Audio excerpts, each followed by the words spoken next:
Did you know that 1 in 8 kids in Atlanta will go hungry tonight? Eating healthy, balanced meals is essential for kids to learn and grow. That's why Anthem Blue Cross and Blue Shield and education nonprofit Common Threads have teamed up to help schools learn about healthier food preparation. In Atlanta, they're joined by the Dream and will provide education, recipes, and knowledge to students and families about healthier options. Visit anthem.com/dream to learn more. Anthem Blue Cross and Blue Shield is the trade name of Blue Cross Blue Shield Healthcare Plan of Georgia, Inc. Hey folks, and welcome to Typology, the show on which we explore the mystery of the human personality and the human adventure, all through the lens of the Enneagram. I'm so excited about our guest today, Randy Frazee. He is Enneagram Type 3. He is an author and pastor, and he has this brand new book called The Joy Challenge: Discover the Ancient Secret to Experiencing Worry-Defeating, Circumstance-Defying Happiness. That's The Joy Challenge. It's out now. I know you'll want to get it, especially after hearing this interview. He's got these 20 principles that he's taken from Philippians, the teachings of the writings of Paul, on how to live a joy-filled life. A little bit more about Randy. He's a pastor at Westside Family Church in Kansas City, a forerunner and innovator in spiritual formation and biblical community. Randy is the architect of the Story and Believe Church Engagement Campaign. He's also authored several other books, too many to mention. In this intro, we're so happy that Randy is here, and we're so happy that you're here with us too, folks. That's it for me, Anthony Skinner. And now, here is the host of the show, Ian Crum.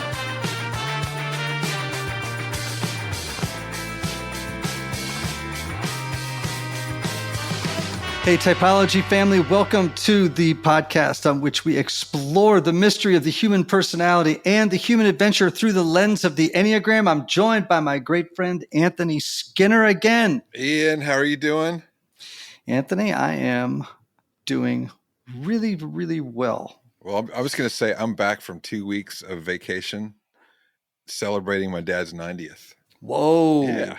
That was pretty exciting. I know, yeah. It was great. We had a wonderful time, so refreshed and ready to go. Well, we have a wonderful time ahead for us because we have our new friend, Randy Frazee, in the house. He is an Enneagram 3. He's a pastor. He's an author, particularly the author of the new book, The Joy Challenge: Discover the Ancient Secret to Experiencing Worry-Defeating, Circumstance-Defying Happiness. Randy, welcome to Typology. I've been looking so forward to this. I really appreciate what you guys are doing, and wow, what a privilege for me. Well, let's just start off with your own Enneagram biography. How did you happen upon the Enneagram? How did you decide you were a 3, and what did it have any effect on your life? Yeah, I believe, Ian. I mean, it's been so long. I think the very first time I took the Enneagram, I was a teaching pastor at Willow Creek Community Church, and I think we were using it there, and so that was becoming a part of the language, and have continued to use it in the churches that I have led and been a part of. So I've taken the Enneagram maybe 3 or 4 times in it. And I've got all of my friends to tell me, you need to stop taking it. It's going to keep coming out the same. So you can tell me whether or not I need to stop taking it. And they really do laugh. I had someone says, I just took the Enneagram and I'm a 3. And they laughed and said, you're definitely you don't even need to take it again. You're a definite 3. So in the church that I lead in Kansas City, we have all taken the Enneagram, and so we use the language, and it's a lot of fun. What do you most like about being an Enneagram 3, and what do you most struggle with? Oh boy, that's a great question. I like the fact that I am extremely goal oriented. I have every day. I mean, I put out, what I'm going to do for the day against major goals, and super efficient for sure. Connector. People can count on me to bring a party together. I'm working on a new project called Wine and the Word with HarperCollins, and they needed a vineyard to film in, and I was able to connect all that together just recently. And so I love that about myself. I'm extremely aesthetic. I think that if you were to go to any drawer or any place in my house, everything looks pretty good.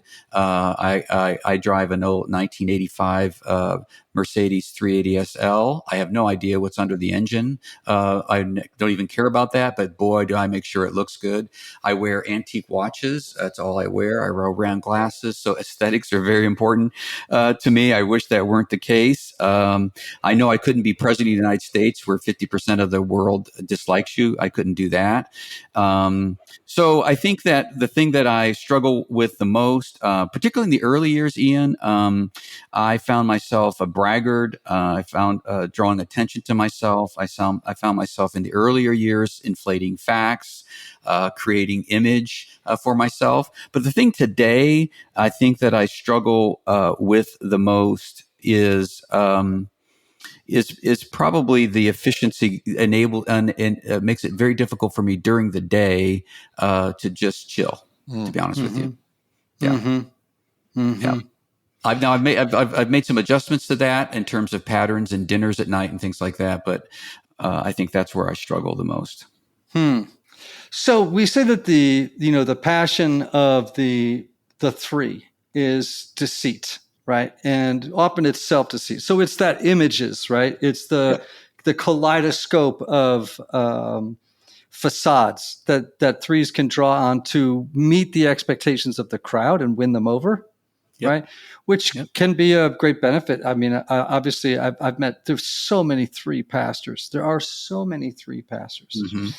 I guess my question for you is, because you and I are probably roughly the same age, as you've gotten older, can you say at this point that you know who you are in the deepest of ways and have come to a kind of peace? I don't want to say appreciation or self-love, but a kind of peace with who you are and with the idea of being authentic.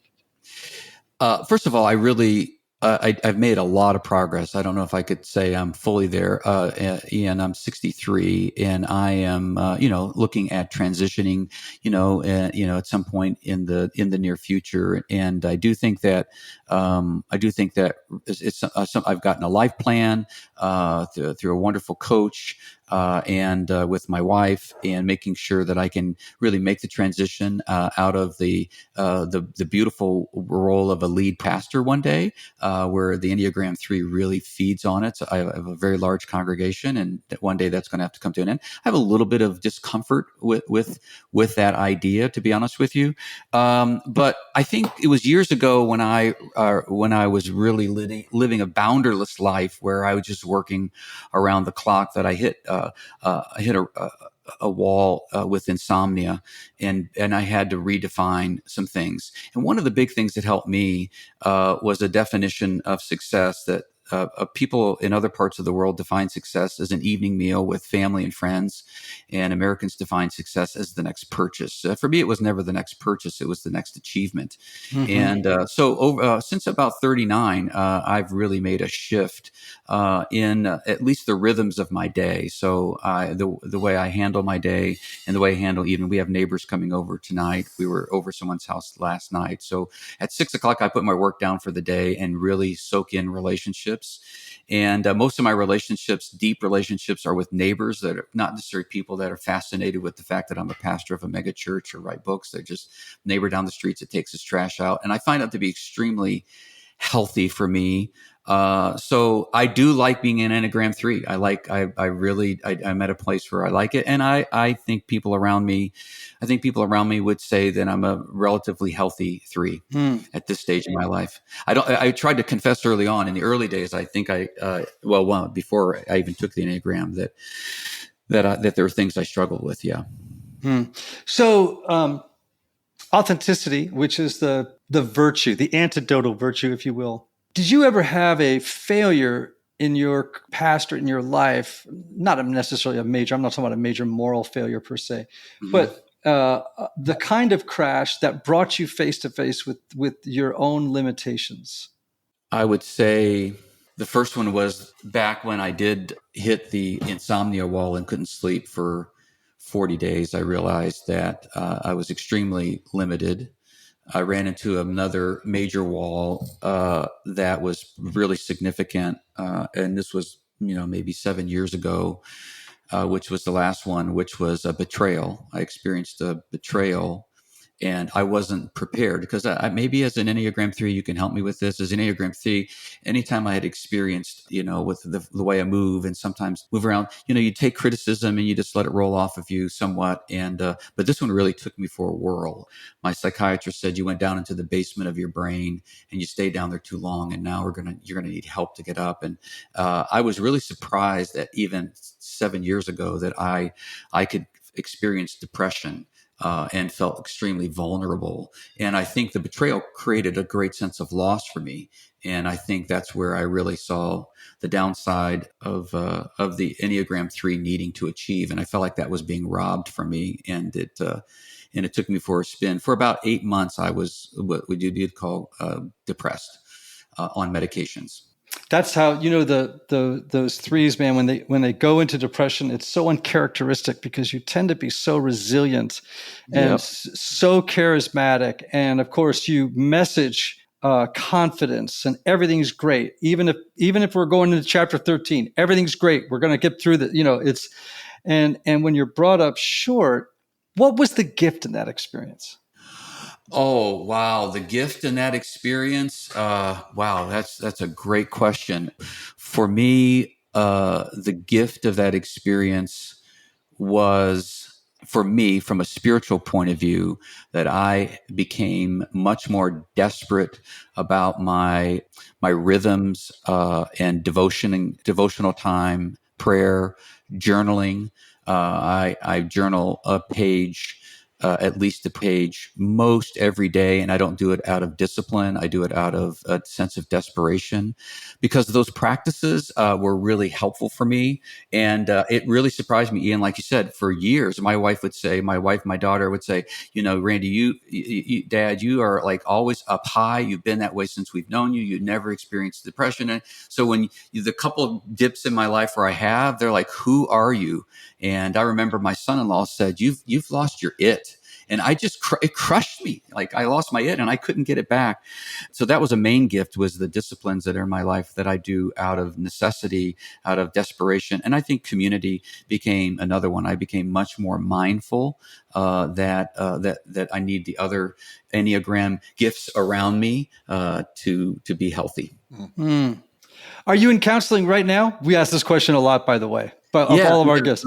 I am not in weekly counseling at this moment in time, but I do have several people that I connect with that are counselors, psychologists on a regular basis. And even for years, my medical doctor, he just retired, was a very executive physical type of guy, which is doing the whole thing. And so I touch base with them. And I also have the guy I did my life plan with that coaches me up on different things and challenges me in some areas. But currently right now, I'm not in weekly counseling. So what is the front edge of growth for you right now, of the soul, right? Not in terms of the church or necessarily transitioning well, but I'm talking about of the spirit, of the heart. Where do you feel God is summoning you or calling you to a level of depth that you hadn't anticipated, or that maybe a little spooky or exciting? I'm moving into some wonderful areas of exploration in my work, and the real depth of it is I was golfing with two guys this morning that are a little bit older than me, and I went to dinner last night with some neighbors. Same thing. I'm just really continually asking people that are older than me how they handle the identity issue, and that's I'm just saying. I remember years ago I had a pilot. I was a young pastor, and he was a captain of a major airline. And he said, Randy, I could have retired 5 years ago. Now I'm kind of forced to retire. And he says, I am so afraid to come down the ladder and take off this hat because I don't think I'm going to know who I am. And I have taught Anthony and Ian, I've taught messages on identity till I'm blue in the face, as a pastor. But now it's kind of facing me at the age of 63. And I'm a bit unnerved by the whole thing, but unnerved in a very good way. I really, it's leaning me deeper into my relationship with God and my conversations with my wife. So it's something that has my stomach a little bit twirling every now and again. Mm-hmm. Does that make sense? Mm-hmm. Oh my gosh. Oh, yeah. It absolutely makes sense, because for most threes, Well, I would say this: 2s, 3s, and 4s, all three numbers really struggle with identity.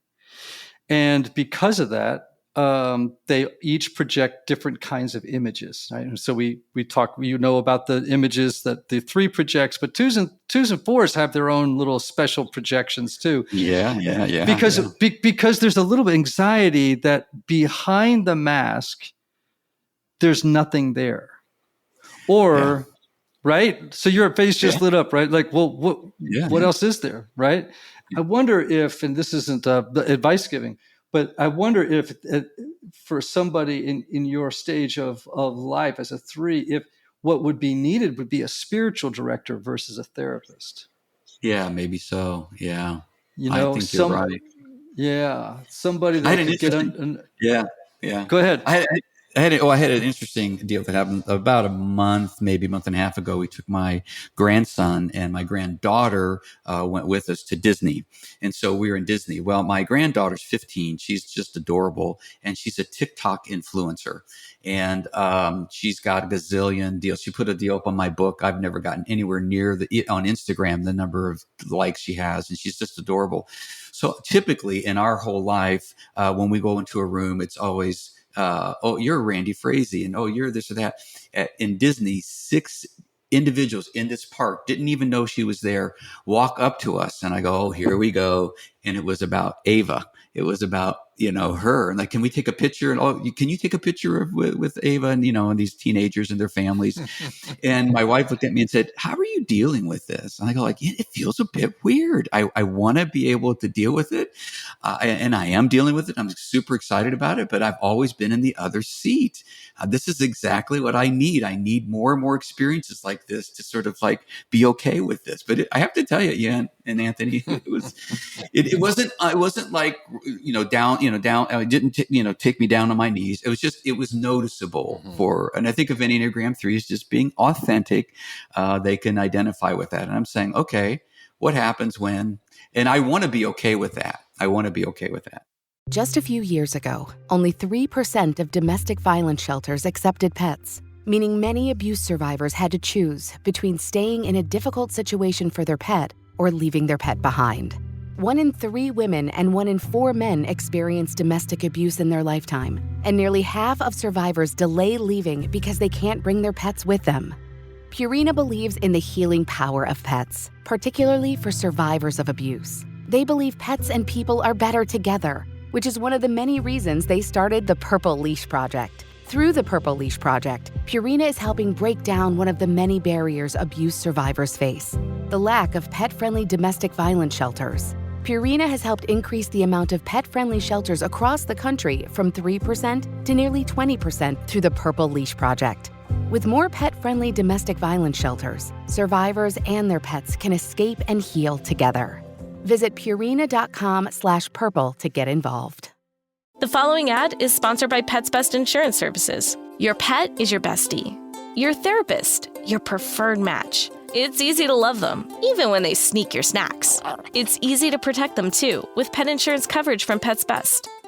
Because it's all fun and games until they chew on something they shouldn't. With perfect timing, Pets Best helps protect your furry friend and your budget from this imperfect world. Get up to 90% on eligible vet bills for less than $1 a day. Find your perfect match at PetsBest.com. Pet insurance products offered and administered by Pets Best Insurance Services, LLC, are underwritten by American Pet Insurance Company or Independence American Insurance Company. For all terms, visit PetsBest.com/policy.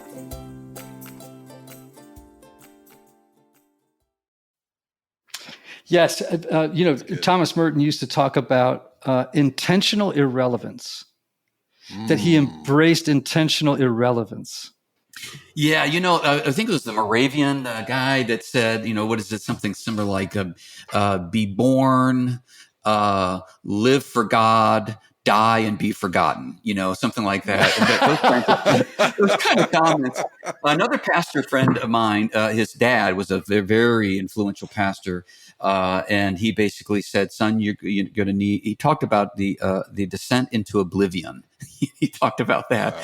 He was a head of the Southern Baptist denomination, and he was this or that, and then all of a sudden it just all goes away. No one's calling. I don't think like my wife, that wouldn't bother her at all. She's looking forward to that for sure. What's her type? She is what is she? Like a 5, I think. Oh, she's an investigator. She's Yes, highly analytical. Yes, yeah, very much so. Yeah, introverted, probably more introverted. Yeah, she's a homebody. She says she's a learned extrovert because she's lived with me for 43 years. Wow. You have been exhausting to her.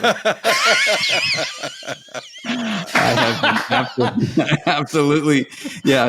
Yeah, we've had some conversations, Ian, that's for sure. But she's been a real trooper. She's been a real trooper. Yeah, she really. Oh my has been. gosh! I would say that for a lot of 5s, being married to a successful megachurch pastor would just be the definition of discomfort. Just because all the amount of face-to-face time with lots and lots of other people can be so depleting for 5s. Yeah. And small talk is abhorrent. They just can't. It's awful. All right. But man, oh man, 5s. I tell people all the time. 3 of my closest friends they're all 5s. I have such a warm affection for them. Such beautiful human beings, really at their core. Yeah, I could not agree with you more. Yeah, and you talk so much about growing in this space as well. And Roseanne and I, 43 years, married as high school sweethearts. We've just continued to grow and understanding of who each other is, and you talk about that so brilliantly. And we have just, I think, a successful marriage is where you're both committed to that same thing, and celebrating each other's success. We've raised 4 kids, and they've all been, I think, benefited from our balance, from our differences. Yeah. Yeah. Well, there's a big difference between a 3 and a 5. That's for sure. You all are cut from very different cloth for certain. So you've written this book, The Joy Challenge. And again, I'm curious. Again, we are the exact same age. So what I'm curious about, because I've just finished a book that'll be out in January. Why now? Because, we're running the clock. Why the Joy Challenge? Why now? Yeah, that's a great question. One of the reasons why now is because the publisher came after me, for some more writing. But this was a topic that I've been teaching on as a pastor for a long time. I think you would agree that the concept of joy fits in Enneagram 3, at least as a teacher, pretty well, and we come across as pretty joyful. But in the book, I talk about the different cycles of challenges that I've gone through. But I think the reason I actually changed the title of the book to The Joy Challenge in the 11th hour. And part of that came from coming out of COVID and just seeing people really struggling. I pastor in Kansas, the state of Kansas. It's ranked dead last in terms of struggling with anxiety and depression. Believe it or not, you think it'd be California and New York. Dead last at 51, and they even include Washington, D.C. You'd never guess that, the place where Dorothy and Toto are at, and the phrase, there's no place like home, well, people struggle there immensely. And so I certainly see that in the congregation, the community that I live in. And so I'm fascinated with the topic of joy. Paul's writing this from prison, really house arrest, and it's a pretty crummy circumstances, yet he writes the treatise on joy from it. So I mined it, about 20 principles on increasing your joy. And I shifted it to the Joy Challenge with the basic idea joy is a challenge, but then I also shifted it into a 25-day challenge. The idea that if you do something for 21 days in a row, you have an opportunity to sort of rewire the brain and maybe create a new virtue, a new habit. So that's why we call it the Joy Challenge. So I'm actually fascinated by the topic of happiness and joy. And I don't want to get into the semantics and, all when I was a young person of faith, people go, oh, don't aspire toward happiness, and so what you really want is joy. And I'd be like, shut up. Why is everyone so down on happiness? Thank you for saying that. Thank you for saying Oh, I know. It's the number. Yeah, absolutely. I'm on board with you. I'm always like, well, there's people like you that are screwing it all up. Like, obviously you're parsing these words too much, but I do feel like I am fascinated as a therapist and as a human being with the idea of what produces happiness. And some of it obviously is disposition. Some of it, no doubt, is temperament. Some of it is no doubt resilience, right? Our capacity for bouncing back. And some people, I think, constitutionally have more resilience than other people do, of no fault of their own. Some people just don't bounce very well.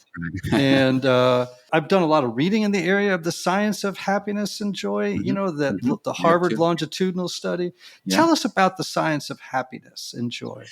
Yeah, first of all, I'm with you on the definition. I think people somewhere got off on parsing the words, and I'm coming from a scriptural point of view and then a cultural point of view. But when Jesus uses the word blessed in the Sermon on the Mount, that's the word happy. I mean, he's just saying happy are people that are like this. So, and the joy, the word joy in the New Testament and the Old Testament, when you look at it, it's distinction. They're cousins at the very least. They're cousins. And I don't really, in the book, I right up front say I'm not going to parse the difference between the two. Matter of fact, I used happiness in the subtitle so it can throw people off just a little bit. For me, the concept of joy, when I studied it, it has a concept of inner contentment and purpose. Inner contentment and purpose. When you put all the usages of joy in the scriptures, you're going to find inner contentment and purpose. And particularly when you get into Paul's letter, it's despite circumstances, it's despite other people, it's despite your past, and it has the ability to overcome worry. So Paul's writing this from house arrest. So he's writing the treatise on joy. And I don't think it's a toxic positivity. I spent a lot of time on a couple of Zoom calls with Dan Siegel from the Mind Institute. And he says, man, my only caution when you write a book on joy and happiness is just like, don't get into this toxic positivity where you give the impression that someone has to be up. And I was going to ask you about this, as an Enneagram 3, I always come across that way. I always come across that way. So I didn't want to write a book which says, if you've ever been with Randy, he's always up. So I try to in the book, really do justice. And I told Dan that I would be mindful to bring up that this book's not about toxic positivity, that you can actually, in my understanding, you can actually have seasons of melancholy and not necessarily have a tremendous decrease in a sense of inner contentment and purpose. I think that's good. I think that's genuinely possible. So, and for Enneagram 3, just being authentic about that, because I do care about image and those kinds of things, to be in a setting where I'm always pretending like things are okay, because that's what people expect of me. And the journey of this experience has really helped me to come to grips with that. So, I think 7s are the ones, when they're unhealthy, trend toward toxic positivity. Yes. I was talking to one on the phone today. Yeah. Mm-hmm. Yeah. And so there's this, and we talk about reframing things that are awful, and then spinning them upside down in order to make them look positive when there's really nothing positive about it. It's there's this mad sort of manic scramble to put a smiley face on things. Whereas I think with 3s, it's not necessarily toxic positivity. I would never associate that with 3s. What I would associate is being cool under pressure, in control, confident, can do, and the charisma that 3s often have bring positivity, right? Like but it's not the same as with 7s, right? 7s, there's a much more of a do or die mission sort of thing around. Things have to be positive. Mm-hmm. Yeah, it was my second highest score. It was 7. So I don't know if that plays into me feeling a little bit of that or not. But the 3 is a really dominant. I feel 3 most of the time. Mm-hmm. I feel the implications of that most of the time. All right. So you said you have 20 of these markers, right? Or this is 20 principles. Yeah. 20 principles. Give us a handful, or give us a taste of what they're about. Okay, I'll give you the first one. So, Philippians is broken into 4 chapters, and it's a bit arbitrary, but I think for the most part, it fits into these categories. Chapter 1 is joy in spite of circumstances. Chapter 2 is joy in spite of other people. Chapter 3 is joy in spite of my past, and then a joy that defies worry. So in chapter 1, and I say of these 20 principles, the way I mind it is that Paul uses the word joy 16 times, and he uses the word mindset, or mind or mindset 16 times. And the connection there is that if you want to have joy, which is the theme of his book, you're going to have to take on the right mindset. There's things we get wrong with that. Half of the principles are explicit. He's going to say, if you want joy, do this. The other half of the principles are implicit. You're just observing how he is extracting joy from his situation. In the very opening chapter, verses starting in verse 3 to verse 8, he says to the Philippians that he is praying with joy. And he's praying with joy, recalling his memories of the Philippians. So you say, okay, well, how is he's praying with joy? He's tied to a Roman guard 24/7, and he's praying with joy, and he's finding this joy by recalling these happy memories. And so what I did with each of these principles is I compared them to probably the same things that you've read with brain science and neuroscience, and double checked them with folks like Sandra Bond Chapman from the Brain Center for Brain Health. And basically what they said is that in the hippocampus, where we store our memories, right, that when they've now found that whenever you rehearse a memory, that memory gets stronger. And so what Paul's doing is he's going into prayer several times a day, very intentional. And in his prayers, he's intentionally bringing up memories of the Philippians, who are the only people that have supported him from beginning to end. Even when Paul says, I don't want your support, they support him. They've sent him this guy Epaphroditus. They've given him financial support. And he has these great memories of them. And so it appears as though whenever he recalls these memories in prayer, in thanking God for them, it strengthens the memory. And somehow the strengthening of that memory helps you to deal with the difficulties of the day. So for me, I have pictures in my office of people who have that can spark memories for me. And so I'm intentionally, particularly a day where I'm feeling anxious about not getting something done, or this is going to happen, I'm going to have this phone conversation. In my prayer time, as a part of my discipline, I'll turn around and look at the picture, for example, of Lyle Schaller. Lyle Schaller was a Christian sociologist who met me for lunch one time at a seminary I was attending. I've been a pastor for 5 years, and he ultimately led me to write my very first book. And I didn't even know I was writing it. He just led me into that deal, and wrote my first book at 34 years of age, 32, 34 years of age. And whenever I'm just feeling like I'm not up to the challenge, I turn around and look at that. And I recall where we were sitting in the restaurant, and when I got his Smith Corona typed handwritten letter to say, hey, here's the contract. And I just go back and I go like, okay, he believed in me. Maybe it's going to be okay. So that's one example of a principle where Paul is sharing this with us about how the Philippians are increasing his joy. And then I compared it to my research on what's happening in brain science today, and put the two together. And I do that with every chapter. Wow. All right, give us some more. You talk about practicing unconditional love, for example. Yeah, he basically says in a prayer, I pray that you will abound more and more in your love.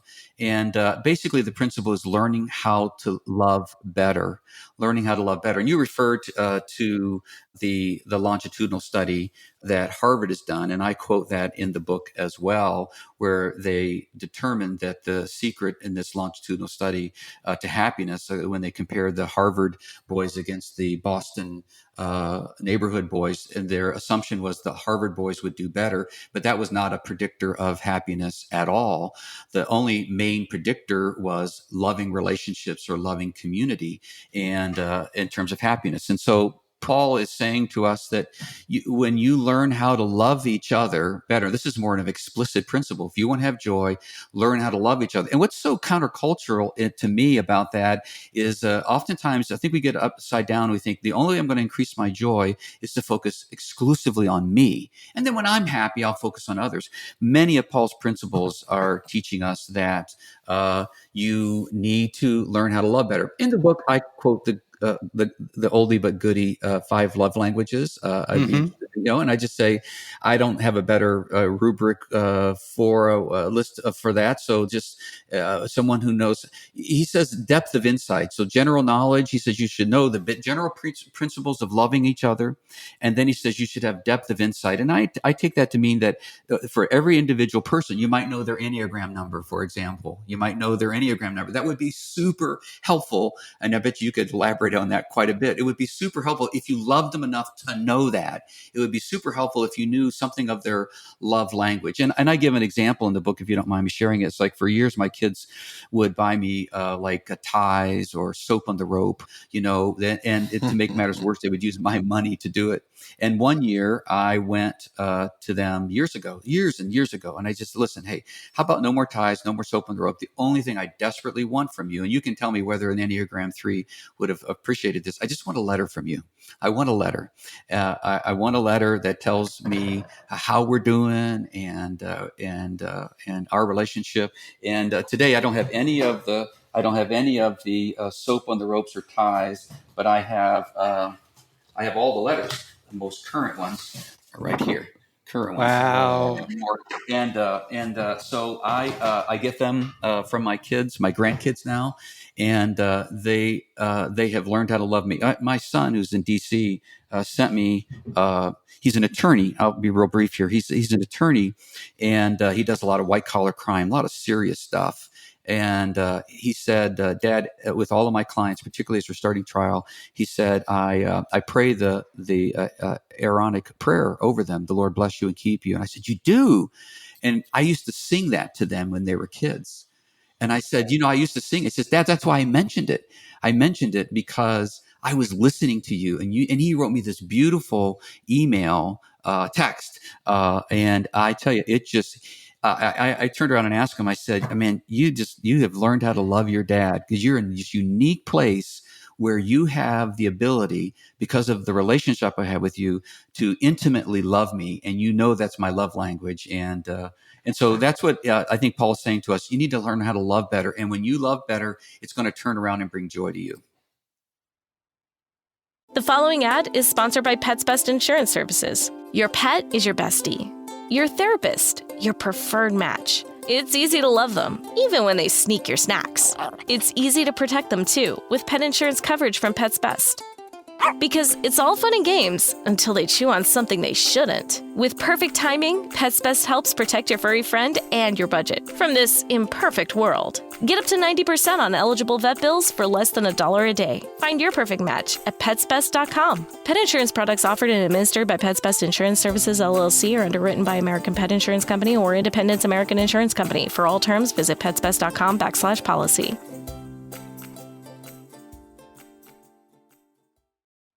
So it's so interesting, right? Because for threes, each type has a basic fear. And we say that the basic fear of threes is to feel valueless, right? Not without values, obviously, but without value. And so to get something like that from your son, right? He's actually addressing your greatest fear, which is what if I have no value? Yeah. And what he's saying is you did. Yeah. And he said, Dad, this is just one of many principles. And you do this for so many people. And he's, he's 36 years old now. 36. Yeah. And, but he's learned the art of loving his dad well. And he said, it brings me joy, Dad, to be able to say this to you because I have this unique role in your life and I can do it through words. I don't need to buy you ties or soap on the rope, So, yeah, right. Please, no more soap on a rope, kid. I get that. So, anxiety. We were talking about this a little bit earlier, how in Kansas, anxiety is off the charts, depression is off the charts. Seems to me anxiety is just everywhere, right? It's in our politics, it's in our social interactions, it's in our feeds, it's in our doom scrolling. How do people overcome the kind of anxiety that quenches joy? Yeah, that's a very good question. In the book of Philippians, it's chapter 4 where he really addresses these. A couple of the principles I'll just kind of lay out. Well, the first one is to seek reconciliation in your relationships, and I think a lot more tension in relationships are happening over social media with trolls and lots of other things. It intensifies, and a lot more coward comments are made. People can make comments without. I saw a T-shirt the other day that says you found a way. It's something like you found a way as a coward to say what you want to say about other people, and they can't, hit you in the face after you said it, because it's on social media. So I think what I have discovered is that a lot of the anxiety is coming from just tension in relationships. I think the word peace in the scriptures, in the Greek, it's Irene, and it is another cousin to joy. And I think that when you look at the word peace in the scriptures, it doesn't primarily deal with the feeling of peace, but it's going to be dealing with relationship reconciliation and harmony. And I think that needs to be focused on first, and then the feeling of peace can come as a result of it. So I think a lot of times if people are pursuing the feeling of peace, but they're not really seeking reconciliation in the relationships. Another one, which and I think in chapter 4, what Paul is giving in Philippians 4, 6, 7, 8, 9, from my research on happiness, this may be some of the best scientific evidence of how to increase your happiness. One of them is give what troubles you to God. And the idea where he says, do not be anxious for anything, but in everything with prayer and petition, with thanksgiving, give your request to God. And I think we pass over that thanksgiving piece. And so this little art of saying you can go to God with your, sort of David Psalm type prayer, God, get me out of this. But, my son is struggling, but, stop and say, but thank you, God, I have a son that I can worry about, and just really incorporate, give what troubles you to God. I tell a story in the book where I was in Pennsylvania visiting my cousins, and we went up. It's a holler. It's a really genuine holler, and we were taking our bikes. I was visiting, so it was one of their bikes, and we were going up the holler. The last 50 yards are all big gravel to keep it from deteriorating. We get up, we're huffing and puffing. We immediately turn and we go back down, and we're rocking, and we're going really fast. And all of a sudden, both of my handlebars grips go off. And what my cousins had done, and they put dishwashing lotion in them as a practical joke. Well, the tire went perpendicular, and I went flying over the handlebars. And I basically, made the decision that my palms of my hands would be what break my fall, and I could just feel the skin peeling off my, as a 9-year-old kid, 9-year-old kid, up, down, up my arms, and then my knees. And I stood up, and I saw all the blood. I was starting to deal with the betrayal of my cousins, but I just took off running for about a quarter of a mile, I believe. And I only yelled one word: Mom, Mom, Mom. And when I got back to the house, she came out, met me, our eyes connected, and I just held out my arms. And as soon as she touched my arms, my anxiety went away, because it was now her problem. And I think this notion or idea of learning to give your troubles to God is a way to deal with anxiety today. So those are just two of them. Wow, this is really rich and wonderful stuff. I'm also sitting here thinking about how so much I've been in a 12-step program for many years, and I have a sponsor. And one of the things that he told me very early on was, he said, all right, every day, the first thing you do is you're going to get out of bed and you're going to say the 3rd step prayer on your knees. And the 3rd step prayer goes, God, I offer myself to thee to build with me and to do with me as thou wilt.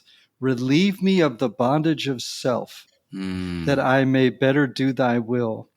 So that's the first thing he said. You're going to do that first thing every morning. You don't go to the bathroom, you don't brush your teeth, on your knees, first thing. Second thing he said is, when you get your coffee, you come downstairs, your first hour of the day, or half an hour, whatever it was. I mean, I had kids in some years of this stuff and whatnot. But he said, you're going to spend the first part of your day dedicated to connecting with your creator. And he didn't tell me who my creator was, because that's not the nature of my program, right? But he was so beautiful. And he said, but the first thing you do is you must pick up a journal and you must write down at least 3 things for which you're grateful. Yeah. So keeping a gratitude. So I've actually, I was just thinking the other day, is like, as you get older, you do start to think things like, well, what are my kids going to think when they read this? Right. Like you said, right. And I thought, well, it's pretty great, right, to be able to sit down and to dedicate the first 15 minutes of journaling to just gratitude. And it could be for crazy stuff. It could be for things like, hey, I haven't lost more hair this year, or it doesn't matter. It can be trivial. It can be deep. It can be anything. And of course, the science, of course, supports that, right?